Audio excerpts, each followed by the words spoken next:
네, 분식회계 관여 혐의 등으로 검찰이 청구한 김태한 삼성바이오로직스 대표의 구속영장이 전격 기각됐습니다. 네, 법원이 삼성의 분식회계 혐의에 첫 판단을 내린 것이어서 관심이 쏠렸었는데요. 자세한 내용은 취재기자 연결해서 들어보겠습니다.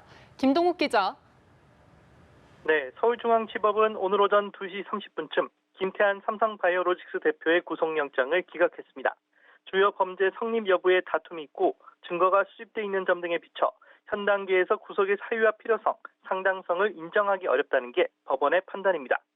특히 이번 영장 발부 여부는 8개월간 이어져온 삼성바이오 수사에서 분식회계에 대한 법원의 첫 판단이라는 점에서 주목됐는데요. 법원은 다툼의 여지가 있다고 영장 기각 사유를 설명했습니다. 김 대표와 함께 영장 심사를 받았던 최고 재무책임자 김모 전무, 재경팀장 신모 상무의 영장도 모두 기각됐습니다. 앞서 검찰은 지난 5월 증거인멸 혐의로 한 차례 김태한 대표에 대한 영장이 기각된 이후 추가 수사를 통해 자본시장법과 외부감사법 위반, 횡령 등의 혐의를 더해 영장을 청구했습니다. 자, 김태한 대표가 어떤 혐의를 받고 있는지도 궁금한데 김 대표 대부분 혐의를 부인하고 있는 상황이라고 하죠? 네, 그렇습니다. 김태한 대표는 분식회계에 관여 지시한 혐의를 받고 있습니다. 2015년 말 삼성바이오 에피스의 회계 처리 기준을 종속회사에서 관계회사로 바꿔 장부상 회사 가치를 4조 5천억 원 부풀렸다는 건데요. 또한 김 대표가 회사 돈 30억 원을 빼돌린 혐의도 영장에 적시됐습니다. 김 대표는 삼성바이오 주식을 사들인 뒤 회사로부터 매입 가격과 우리 사주조합 공모가의 차익을 현금으로 돌려받았는데요.